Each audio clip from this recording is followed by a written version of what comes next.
The crystal towers of Aelthera Prime reached toward the twin suns like fingers made of pure light. Commander Lorelei Moonwhisper stood on the highest balcony of the Defense Command Tower, watching the morning light dance through the floating gardens that surrounded her world's capital city. Her pointed ears twitched as she heard footsteps approaching from behind.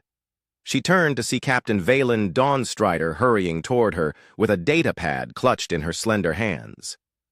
"Commander, we have urgent news from the Outer Rim Scouts," Valen said, her normally calm voice carrying a note of worry that made Lyraleigh's stomach tighten. Lyraleigh took the data pad and read the report quickly. Her silver eyes grew wide as she processed the information. The Korthak Empire had taken another system. 3 worlds had fallen in just 1 month, and each conquest had been more brutal than the last. The reptilian Korthak did not simply defeat their enemies. They enslaved entire populations and stripped planets of their resources before moving on to the next target. "How many ships did our scouts count in the Korthak fleet?" Lyraleigh asked. "Over 200 warships, Commander. They are moving in our direction and show no signs of slowing down." Lyraleigh closed her eyes and took a deep breath. The Althani had always been peaceful people. They preferred to solve problems with words rather than weapons. Their ships were fast and their shields were strong, but they had never built a military designed for large-scale war. The 30 vessels in their defense fleet were elegant and advanced, but they were meant to patrol borders and stop pirates, not fight massive invasion forces. "Send word to High Priestess Solara. Tell her we need an emergency council meeting. Within the hour," Lorelei commanded. As Valen hurried away to deliver the message, Lorelei looked out at her beautiful homeworld again. Althani cities were built in harmony with nature. Their buildings grew from living crystal that drew energy from sunlight. Gardens floated in the air between the towers, held up by gravity manipulation technology that their people had perfected over thousands of years. Everything was designed to be beautiful and peaceful. It was not a world built for war. The council chamber was a circular room at the heart of the government complex. 12 representatives from the major cities sat around a table made from a single piece of rainbow crystal. High Priestess Solara Starweaver called the meeting to order with a gentle chime from her ceremonial staff. "Friends, we face a threat unlike any our people have encountered in living memory," Solara began. Her voice was calm, but her ancient eyes showed deep concern. "The Korthak Empire approaches our borders with overwhelming force." General Theron Brightblade, the oldest member of the military command, stood slowly. His armor was ceremonial rather than practical, decorated with flowing designs that resembled growing vines. "High Priestess, our intelligence suggests that the Korthak fleet masses over 2 million tons of warships. Our entire defense fleet is barely 200,000 tons. A murmur of concern rippled through the council chamber. Representative Celeste Moonbeam from the eastern continent raised her hand. "Surely we can negotiate with them. The Althani have always found peaceful solutions to conflicts." "The Korthak do not negotiate," Lyraleigh said, as she activated a holographic display above the crystal table. Images of devastated worlds appeared in the air above them. "These are the worlds they have conquered in the past year. They do not take prisoners. They do not allow surrender. They enslave every living being they encounter and strip entire planets bare of resources." The council members stared at the horrific images in shocked silence. Burning cities, enslaved populations working in massive mining operations, and Korthak warships hanging in orbit like dark clouds over conquered worlds. "What are our options?" asked Representative Luna Silvermoon from the Northern Territories. General Brightblade activated another section of the holographic display. "We could evacuate our population to the hidden colonies in the Outer Rim. Our fastest ships could carry perhaps 10% of our people to safety before the Korthak arrive." "And abandon our homeworld?" Solara asked softly. "Or we could make a stand here," Lyraleigh said. "Our shields are more advanced than anything the Korthak possess. Our ships are faster and more maneuverable. If we fight smart and use hit-and-run tactics, we might be able to make them pay such a high price that they decide to look for easier targets." "Against a fleet 10 times our size?" Valen asked. "It has been done before. Small forces have defeated larger ones when they had superior technology and better tactics." The debate continued for hours as the council tried to find a solution that would save their people. Some wanted to fight, others wanted to run, and a few still hoped that diplomacy might work. As the twin suns began to set, casting the chamber in deep purple shadows, an aide rushed into the room. "High Priestess, forgive the interruption, but we have an incoming transmission from a Korthak vessel. They request permission to land for diplomatic talks." Solara looked around the table at her advisors. "It seems the decision has been taken out of our hands. Grant them permission to land, but make sure our guards are ready." 2 hours later, a massive Korthak shuttle descended through the atmosphere like a falling stone. It was ugly and angular, built for function rather than beauty. It landed heavily in the main spaceport, scorching the crystalline landing pad with its crude chemical engines. Captain Zixathara emerged from the shuttle surrounded by 6 heavily armed guards. She was nearly 8 feet tall and covered in dark green scales. Scars crossed her face and arms, telling the story of countless battles. Her reptilian eyes scanned the elegant Althani architecture with obvious contempt. The meeting took place in the formal reception hall. Zixathara refused the offered chair and stood throughout the entire conversation. Her voice was harsh and grating when she spoke. "I am Captain Zixathara of the Korthak War Fleet. I bring greetings from Admiral Zixathara and an offer of mercy for your people." "We welcome all peaceful visitors to our world," Solara replied diplomatically. Zixathara laughed, a sound like grinding metal. "Peaceful? Little elf, there is nothing peaceful about what approaches your pretty world. Admiral Zixathara commands the Grand Fleet. Over 200 warships carrying 500,000 warriors. Your 30 little ships will burn like candles. In a hurricane." "Then why are you here?" Lyrelai asked, her hand resting on the ceremonial sword at her side. "Because the Admiral is generous. Submit to Korthak rule now, and your people will be allowed to live as servants rather than dying as enemies. You have one standard galactic week to decide." The Korthak captain turned and walked toward the exit without waiting for a response. At the doorway, she paused and looked back. "Choose wisely, little elves. This is the only mercy you will receive." As the Korthak shuttle lifted off and disappeared into the darkness of space, the Althani leadership stood in stunned silence. In the deep space beyond their system, hidden among the asteroids of the outer belt, Scout Captain Maya Rivers watched the exchange through the sensors of her cloaked ship, the TCS Aurora. The human woman had been observing this system for 3 months as part of Earth's first contact survey mission. Maya had grown to respect the Althani during her observations. They were peaceful, artistic, and intelligent.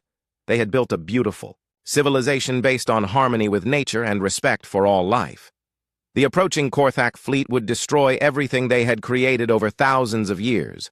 Earth's prime directive forbade interference in the affairs of alien species. But as Maya watched the Korthak shuttle disappear into hyperspace, she began to wonder if some rules were meant to be broken. The emergency council session had been running for 6 hours without a break. The elegant crystal chamber that normally hosted peaceful debates about trade agreements and cultural exchanges now buzzed with desperate voices trying to find a solution to an impossible problem. High Priestess Solara watched her advisors argue back and forth, seeing the fear in their eyes grow stronger with each passing minute. "We must evacuate immediately," insisted General Brightblade, his usually steady voice cracking under the pressure. "Every ship we have should be loaded with civilians and sent to the outer colonies. At least some of our people will survive." "And abandon 10 billion Althani to slavery or death?" Commander Lyrelai shot back. "Our ancestors would rather die than run from a fight." "This is not a fight. It is suicide," Representative Moonbeam said quietly. "The numbers are clear. We cannot win against such overwhelming force." Valen activated the tactical display again, showing the approach routes the Korthak fleet would likely take. "Even if we had twice as many ships, we would still be outnumbered 5 to 1. Their warships are crude but massive. Each of their dreadnoughts masses more than 3 of our frigates combined." "Mass is not everything," Lyrelai argued. "Our ships are faster and our shields are more advanced. We could use hit-and-run tactics, strike their supply lines, force them to spread their fleet to protect their rear." "For how long?" General Brightblade asked. "A week? A month? Eventually they will corner us, and when they do, we will all die." Solara raised her hand for silence. The room fell quiet except for the gentle humming of the crystal walls as they processed sunlight into energy. There must be another way. In all our history, the Althani have found peaceful solutions to conflicts. Perhaps we can still negotiate. The Korthak captain made their position very clear, Valen said. Submit or die. Those are our only choices. As the debate continued, Maya Rivers sat in the command chair of her cloaked ship and wrestled with her own impossible decision. The TCS Aurora was a small survey vessel designed for long-range reconnaissance. It carried advanced sensors, a powerful cloaking device, and enough supplies for a year-long mission. But it was not a warship. Against the massive Korthak fleet, it would be less than useless. Maya had been watching the Althani civilization for months as part of Earth's careful first contact protocols. Humanity had learned from the mistakes of their own history. When meeting new species, they observed carefully before making any contact. They wanted to understand alien cultures before revealing their own existence. The Althani had impressed Maya from the beginning. They had built a peaceful society based on art, science, and harmony with nature. Their cities were beautiful beyond anything humans had ever created. Their people were kind and generous, even to strangers. They had achieved faster than light, travel without ever building weapons of mass destruction. Now all of that would be destroyed by a species that saw other life forms as nothing more than resources to be exploited. Maya had read the intelligence reports about the Korthak Empire. They were brutal conquerors who had enslaved dozens of species across their corner of the galaxy. They did not take prisoners. They did not show mercy. They simply took what they wanted and destroyed anything that stood in their way. Maya activated her ship's communication system and composed a message to Earth Command. Priority Alpha transmission to Admiral Sullivan, TDF headquarters. First contact protocols compromised. Peaceful species faces imminent genocide. Requesting immediate guidance. The response came back 3 hours later, transmitted across dozens of light years through the quantum communication network. Survey Captain Rivers, you are ordered to maintain observation protocols and avoid any contact with local species. Earth Command will review the situation and determine appropriate response. Maya stared at the message for a long time. By the time Earth Command finished their review and decided what to do, the Althani would all be dead or enslaved. Sometimes, the right thing to do was also the wrong thing to do according to regulations. She made her decision. The TCS Aurora slowly approached Thera Prime, its cloaking device gradually powering down. Maya had programmed the ship's computers to broadcast a peaceful greeting in several galactic languages, hoping the Althani would understand her intentions. On the surface, alarms began sounding in the Defense Command Center as sensors detected an unknown ship approaching from the outer system. Commander Lyra Lai rushed to the tactical station, expecting to see the advanced scouts of the Korthak invasion fleet. "What type of ship is it?" she asked the sensor operator. "Unknown design, Commander. It is small, roughly frigate size, but the energy signatures are unlike anything in our databases. It appears to be broadcasting some kind of message. Put it on the main screen." A holographic display showed the approaching vessel. It was sleek and angular, clearly built for speed and stealth rather than combat. The hull was a dark gray color that seemed to absorb light rather than reflect it. Strange symbols were painted near the bow that none of the Althani could read. "The ship is requesting permission to land," the communications officer reported. "The message is being transmitted in several languages, including Basic Galactic Common." Lyra Lai hesitated. With the Korthak threat approaching, the last thing they needed was another unknown factor. But the ship was small and seemed peaceful. Perhaps it carried refugees from one of the conquered worlds. "Grant them permission to land at Port 7. Have security teams standing by, but do not appear threatening." Maya guided her ship down through the atmosphere, marveling at the beauty of the Althani cities. The crystal towers caught and refracted the sunlight into rainbow patterns that danced across the floating gardens. It was like flying through a fairy tale. She landed the Aurora in a small spaceport away from the main commercial areas. As she powered down the engines, she could see Althani security forces taking positions around the landing pad. They carried what looked like energy weapons, but they kept them lowered in a non-threatening manner. Maya took a deep breath and activated her ship's universal translator. The device was one of Earth's most advanced pieces of technology, capable of learning new languages within minutes of exposure. She hoped it would work with Elthani speech patterns. The airlock cycled open, and Maya stepped out onto the crystalline landing pad. She was a tall woman in her 30s with short brown hair and calm blue eyes. She wore the simple gray uniform of the Terran Survey Corps, with no visible weapons or armor. The Elthani security team leader approached her cautiously. He was tall and slender like all of his people, with silver hair and pointed ears. His skin had a slight luminescence that seemed to glow from within. "Greetings, unknown traveler," he said in galactic common. "I am Captain Theron Swift-Tarrow of the Planetary Guard. May we know your name and your purpose here?" "I am Captain Maya Rivers of the Terran Survey Corps," Maya replied, grateful that her translator was working.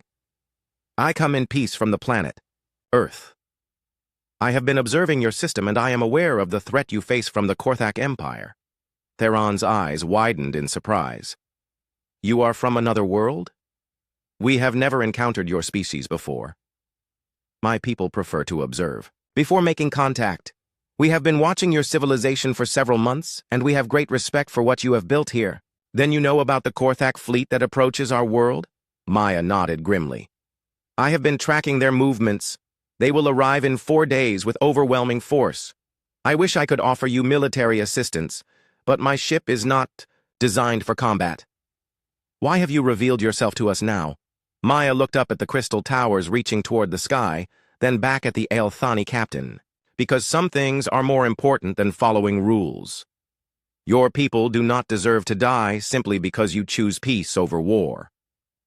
Theron led Maya through the beautiful streets of the capital city toward the government complex.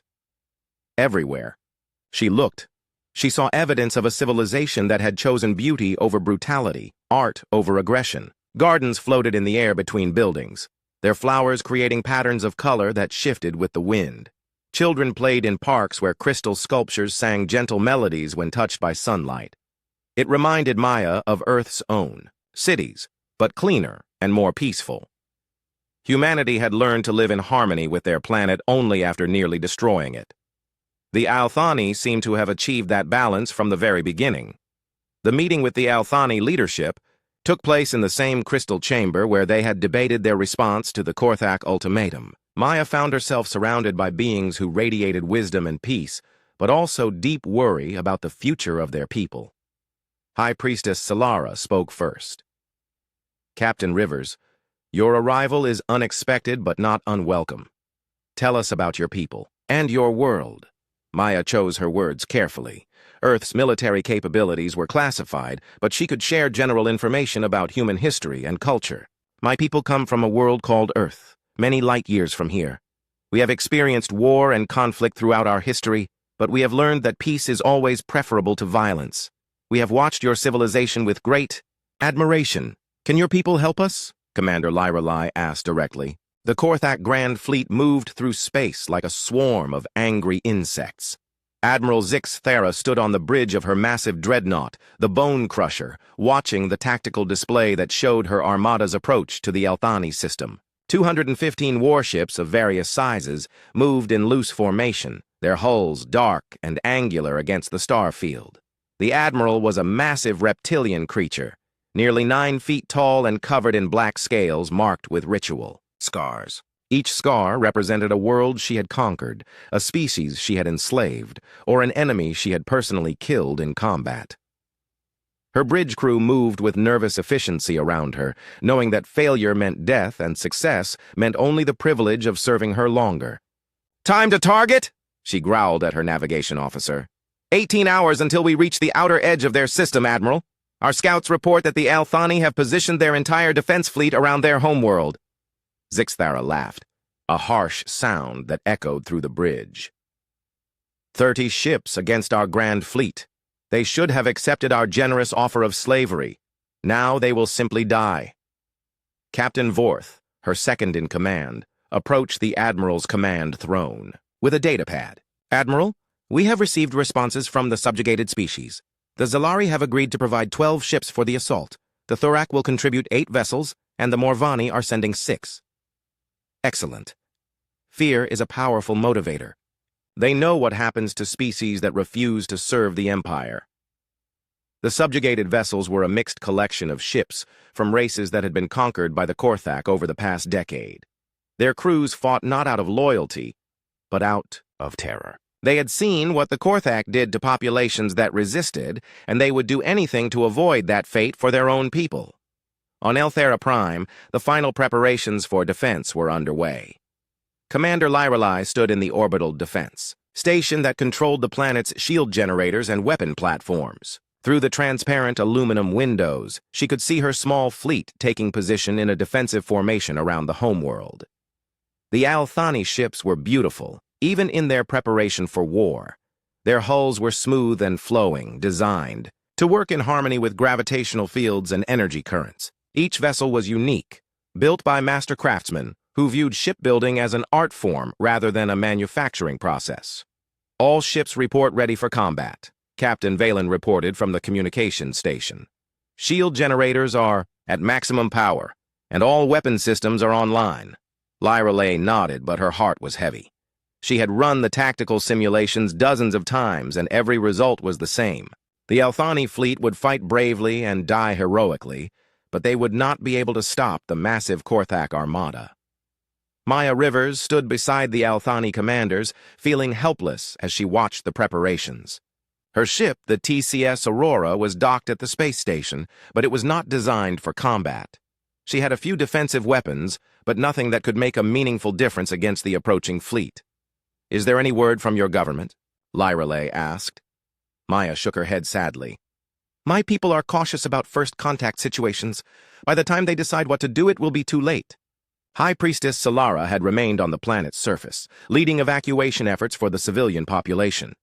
Emergency transports were carrying people to underground shelters that had been carved deep into the planet's crust. The shelters could protect the population from orbital bombardment, but they could not prevent a ground invasion. In space, far beyond the detection range of either the Althani or the Korthak, the TES Defiance dropped out of hyperspace at the edge of the system. Admiral Katie Sullivan stood on the bridge of humanity's most advanced warship, studying the tactical situation through long-range sensors. The Defiance was a monster of a ship, nearly 800 meters long and bristling with weapons that could crack planets. It represented the pinnacle of human military technology, built after humanity's first encounters with hostile alien species in other parts of the galaxy. The ship's hull was angular and aggressive, painted in the dark gray colors of the Terran. "Defense Force." "Tactical analysis, Captain Morgan," Admiral Sullivan ordered.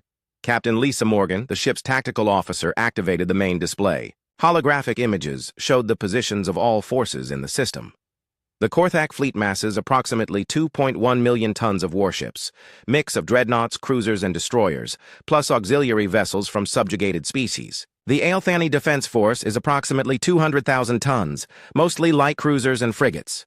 Assessment: complete mismatch, Admiral. The Althani have superior technology in some areas, particularly shields and propulsion, but they are simply overwhelmed by numbers. Current projections give them less than 5% chance of survival. Admiral Sullivan was a veteran of 20 years in space combat. She had fought pirates, rebels, and hostile alien species across a dozen star systems. She understood the mathematics of warfare. But she also understood the human cost of following orders when those orders meant watching innocent people die. "What is the status of Captain Rivers?" "Still in system, Admiral. Her ship is docked with the Althani orbital station. She has violated first contact protocols by revealing herself to the local population." Sullivan nodded slowly. Maya Rivers was a good officer who had been placed in an impossible situation. The Prime Directive existed for good reasons, but sometimes good reasons conflicted with doing the right thing. "Signal the fleet to hold position at the system edge," she ordered. "Begin passive sensor sweeps of all vessels in the system. I want complete tactical profiles on every ship before we make any decisions." The Korthak fleet continued its inexorable approach toward Elthera Prime. Admiral Zixathara had divided her forces into 3 attack groups that would assault the planet from different angles. The main force would engage the Althani defense fleet directly, while the other 2 groups would sweep around the planet's poles to attack from above and below. "Signal all ships," she commanded. "When we drop out of hyperspace, destroy everything that moves. Show no mercy to these arrogant elves." The bridge crew acknowledged her orders with enthusiasm. They had fought alongside the Admiral for years, and they shared her contempt for weaker species. The Korthak believed that strength was the only virtue that mattered, and any species too weak to defend itself deserved whatever fate befell it. On the Aelthani command station, sensors began detecting the approaching fleet, while it was still several hours away. The massive energy signatures of the Korthak ships appeared on the display like a wall of red dots advancing through space. 243 vessels confirmed, the sensor operator reported. They will reach weapons range in 4 hours. Lyrale felt her stomach tighten as she saw the true size of the enemy fleet. The tactical simulations had been based on estimates, but the reality was even worse than their worst-case scenarios. All ships, this is Commander Moonwhisper, she broadcast to her small fleet. We face overwhelming odds, but we will not shame our ancestors by surrendering without a fight. Make every shot count, and may the stars guide our aim. The response from her ship captains was immediate and filled with determination. The Aelthani knew they were going to die, but they would die as warriors defending their homeworld. Maya watched the preparations with growing desperation. She had sent 3 more urgent messages to Earth Command, but even if they decided to intervene, it would take days for any reinforcements to arrive. The battle would be over in hours. "Commander, I want to take my ship and join your fleet," she said to Lyrale. "Your vessel is not designed for combat," Lyrale replied gently. "You would only be throwing your life away for no purpose. Sometimes the gesture matters more than the result." Lyrale looked at the human woman with respect. Maya had violated her own people's laws to warn the Aelthani about the approaching threat. Now she was willing to die alongside them in a hopeless battle. "Very well, Captain Rivers. Your ship will be honored to fight beside ours." As the hours passed, the Korthak fleet grew larger on the sensors. Admiral Zixathara's forces began their final approach, dropping out of hyperspace at the edge of the Aelthani system with overwhelming force. The space around Elthara Prime suddenly filled with massive alien warships, their weapons powering up for the assault. "All ships commence attack," Zixathara commanded. "Destroy the orbital platforms first, then eliminate their fleet." The first Korthak missiles streaked through space toward the Aelthani defensive positions. The battle for Elthara Prime had begun, and it seemed certain to end in genocide for the peaceful elven species. But far away at the edge of the system, Admiral Sullivan made her decision. The Test Defiance powered up its engines and began accelerating toward the inner system. The ship's advanced hyperspace drive would allow it to reach the battle zone in minutes rather than hours. "Signal the Aelthani forces," she ordered. "Tell them that help is coming." Captain Morgan looked up from her tactical station with concern. "Admiral, we are still operating under first contact protocols. Revealing our capabilities could have significant political ramifications." "Sometimes, Captain, politics matter less than doing what is right." The space around Elthara Prime had become a graveyard. Burning debris from destroyed Aelthani ships drifted through the void, while Korthak vessels pressed their attack with ruthless efficiency. Admiral Zixathara watched from her command throne, as her overwhelming numerical advantage slowly ground down the desperate defenders. Commander Lyrale's flagship, the Starlight Eternal, was barely holding together.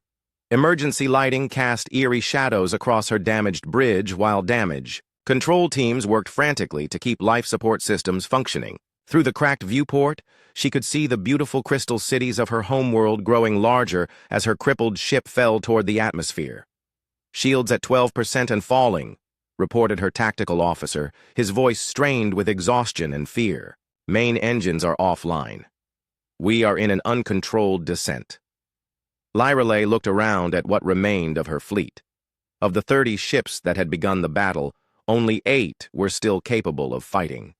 The others were either destroyed or too badly damaged to continue. The Korthak fleet had barely been scratched in return. "All remaining ships, this is Commander Moonwhisper," she broadcast on the emergency frequency.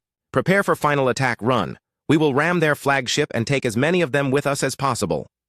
The surviving Aelthani captains acknowledged her order without hesitation. They had fought as well as anyone could have asked, but courage and skill could not overcome such overwhelming numbers. At least they would die as warriors rather than slaves. On the Korthak dreadnought Bone Crusher, Admiral Zixathara laughed as she watched the pathetic final charge of the Elthani survivors.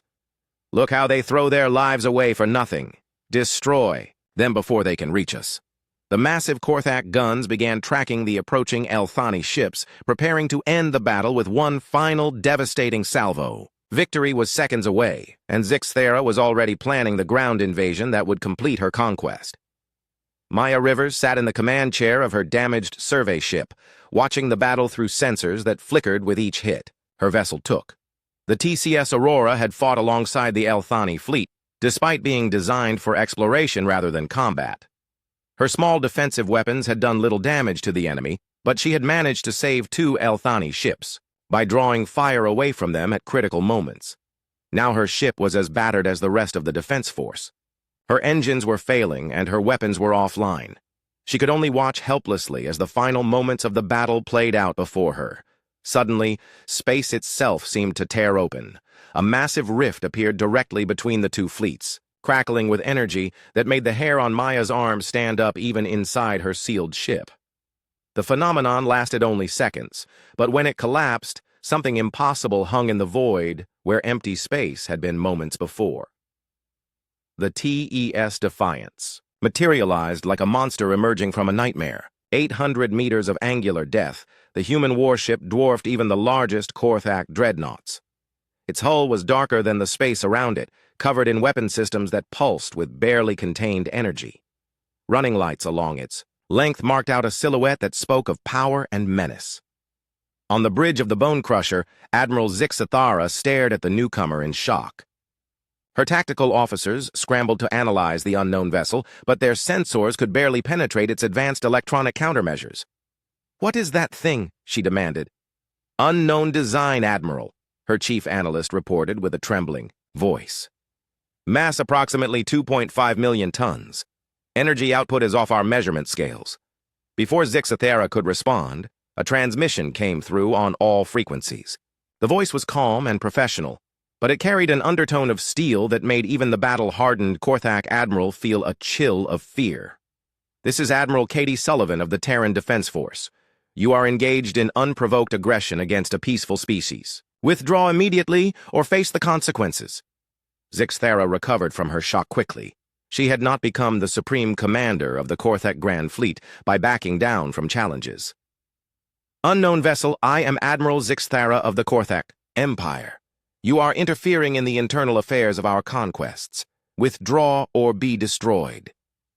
"I tried to be polite," Admiral Sullivan replied. "Captain Morgan, you may fire when ready." The TES Defiance opened fire with weapons that redefined the meaning of devastation. Plasma cannons that could vaporize asteroids sent beams of coherent energy lancing through space. The first salvo struck 3 Korthak cruisers simultaneously, and all 3 ships simply ceased to exist. They did not explode or break apart. They were there one moment and gone the next, reduced to their component atoms by energies beyond anything the Korthak had ever encountered. Railgun turrets began, firing projectiles at significant fractions of light speed. The hypervelocity rounds passed completely through Korthak dreadnoughts as if their armor was made of paper. A single projectile would enter the bow of an enemy ship and exit through the stern, leaving a perfectly round hole that vented atmosphere and debris into space. Admiral Zixathara watched in horror as her fleet began disintegrating around her. Ships that had survived hundreds of battles were being destroyed by single hits from the human vessel. Her tactical display showed red warning symbols appearing and disappearing so rapidly that the computer could barely keep track. "All ships, concentrate fire on the unknown vessel," she commanded. "Destroy it before it can destroy us all." 200 Korthak warships turned their weapons toward the TES Defiance and fired everything they had. Missiles filled the space between the fleets. Like an angry swarm of metal insects, energy beams powerful enough to level cities converged on the human ship from every direction. The barrage struck the Defiance's shields and simply vanished.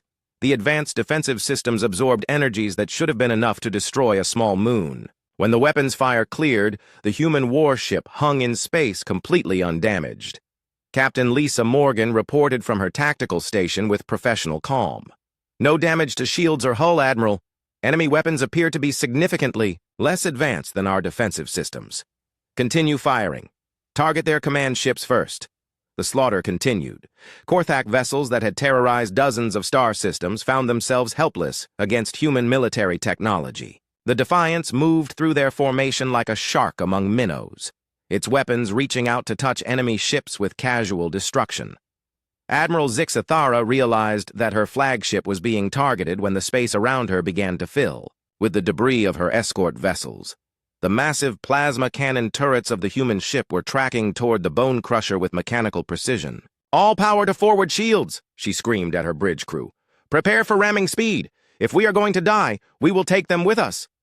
The bone crusher was the largest and most powerful ship in the Korthak fleet.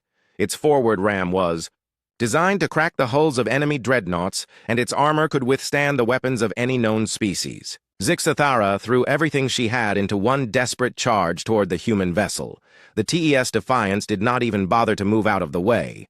When the Korthak flagship struck its shields, the result was catastrophic for the attacking vessel. The bone crusher crumpled like a tin can, hitting a concrete wall.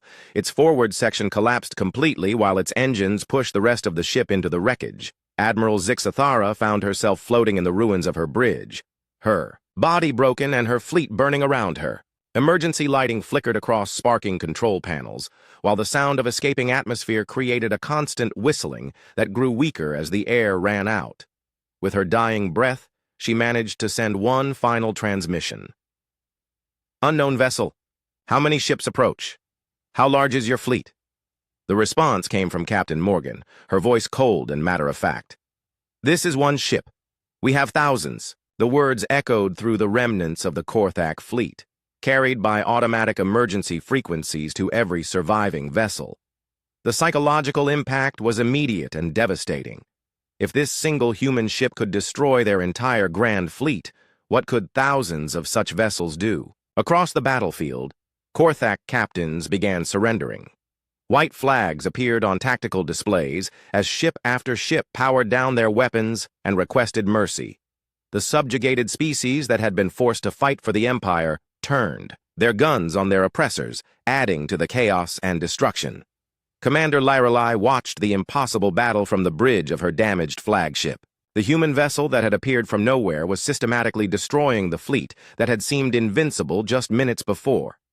Her tactical display showed Korthak ships exploding or surrendering faster than her computers could track. "Maya, is that ship from your people?" she asked in amazement. Maya Rivers stared at the tactical display in shock. She had known that Earth possessed advanced technology, but she had never imagined anything like this. The TES Defiance was demonstrating a level of military capability that placed humanity far above any other species she had encountered. "Yes, but I had no idea we had ships like that," she admitted. "My survey vessel is like a rowboat compared to that monster." The aftermath of the battle resembled a carefully organized rescue operation more than the conclusion of a military engagement. Human rescue ships moved efficiently through the debris field, searching for survivors and providing medical assistance to both Elthani defenders and Korthak prisoners.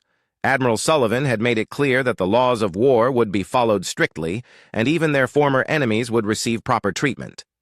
Commander Lyralai stood on the emergency bridge of her flagship, watching human medical teams work alongside Elthani doctors to save the wounded. The efficiency and professionalism of the Terran forces impressed her almost as much as their devastating military capability. These humans seemed to be as skilled at preserving life as they were at taking it. "Commander, we are receiving a transmission from the planetary surface," her communications officer reported. "High Priestess Solara wishes to invite Admiral Sullivan to meet with the Elthani Council. Tell her that the invitation will be forwarded to the Admiral immediately." Maya Rivers had been transferred to the TES Defiance for debriefing by Admiral Sullivan. As she walked through the corridors of the massive warship, she marveled at the scale and sophistication of everything around her. The ship was like a floating city, with thousands of crew members and enough firepower to level continents. The Admiral's ready room was surprisingly modest given the immense power of the vessel she commanded. Katie Sullivan was a woman in her 50s with graying hair and intelligent brown eyes that seemed to miss nothing. She gestured for Maya to take a seat across from her desk. "Captain Rivers, your actions in this system have created a significant Diplomatic situation, the Admiral began.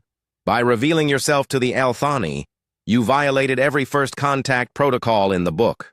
Yes, Admiral. I accept full responsibility for my actions. Sullivan smiled slightly. Good, because your actions also saved an entire civilization from extinction.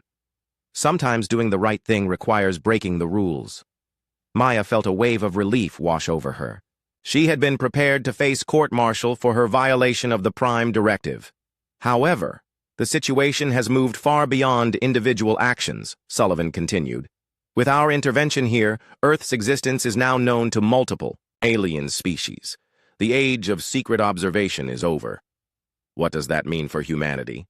It means we need to decide what kind of role we want to play in galactic affairs. We can no longer hide behind the Prime Directive and pretend that other people's problems are not our concern.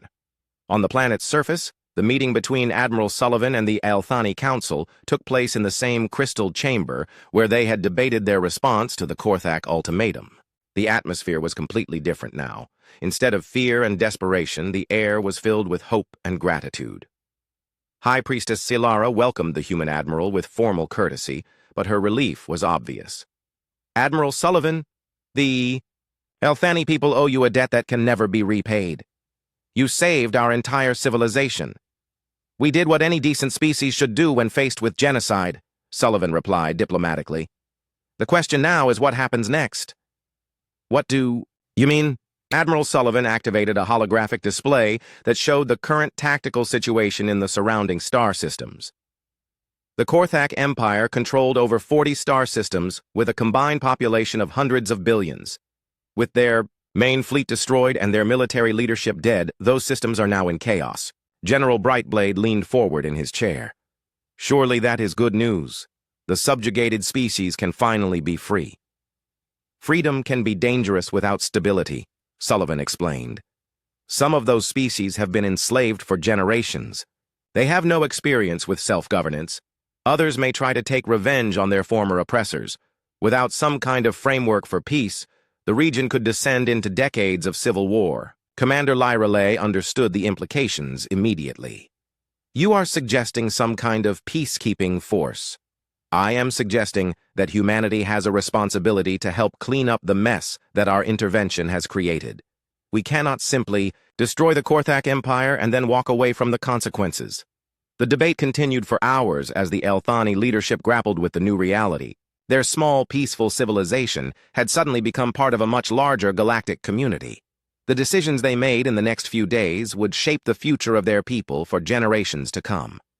Meanwhile, throughout the former Korthak territories, the news of the Grand Fleet's destruction was spreading like wildfire. On enslaved worlds, populations that had lived under brutal oppression for decades began to rise up against their captors. The psychological impact of seeing their seemingly invincible conquerors defeated so completely gave them the courage to fight for their freedom. On the industrial world of Vecron 7, the Thorak people stormed the Korthak administrative centers and freed their enslaved kinsmen from the mining camps. The reptilian overseers who had terrorized them for so long found themselves outnumbered and overwhelmed by populations that no longer feared them. Similar uprisings occurred on dozens of worlds as the news spread. Some were peaceful transitions of power, while others devolved into bloody revenge killings. The collapse of the Korthak Empire was creating exactly the kind of chaos that Admiral Sullivan had predicted. Back on Elthera Prime, the negotiations were reaching a conclusion. High Priestess Silara spoke for the entire council when she addressed Admiral Sullivan. Humanity has proven itself to be a species of honor and compassion.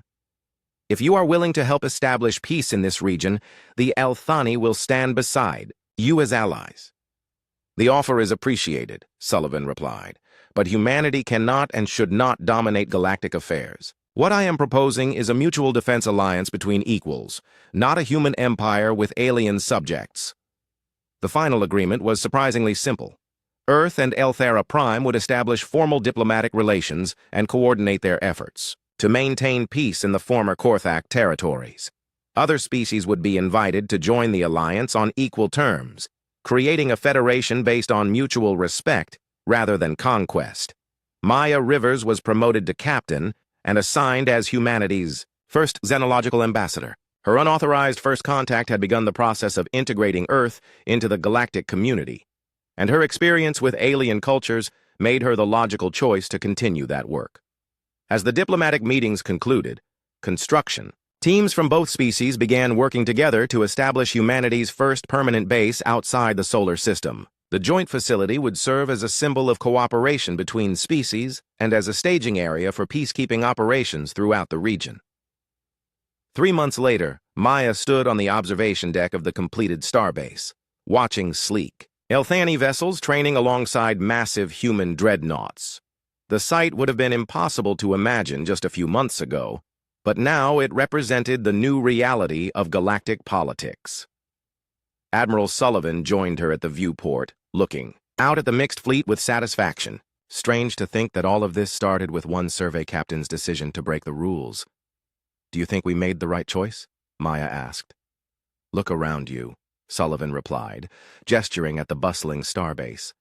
6 different species, working together to build something better than what existed before. Former enemies learning to coexist peacefully. A galaxy where might does not automatically make right. Through the viewport, they could see the beautiful crystal cities of Elthera Prime glittering in the light of the twin suns. Gardens still floated between the towers, and children still played in parks where sculptures sang in the wind. But now there were human engineers working alongside Elthani artists, and Terran Defense Force ships stood ready to protect the peaceful civilization from any future threats. The Korthak Empire was gone, but its collapse had created opportunities, as well as challenges. Former slave species were learning to govern themselves with guidance from the new alliance. Trade routes that had been monopolized by the reptilian conquerors were now open to all species on equal terms. On the bridge of a patrol ship at the edge of the system, Captain Theron Swiftero of the Elthani Defense Force worked alongside Lieutenant Sarah Johnson of the Terran Navy. Their joint crew represented the future of galactic cooperation, with members from 4 different species serving together under a common flag. "Sensor contact bearing 27 Mark 4, reported the thorax sensor operator. "Single vessel, unknown configuration." "Analysis?" Captain Swiftero asked.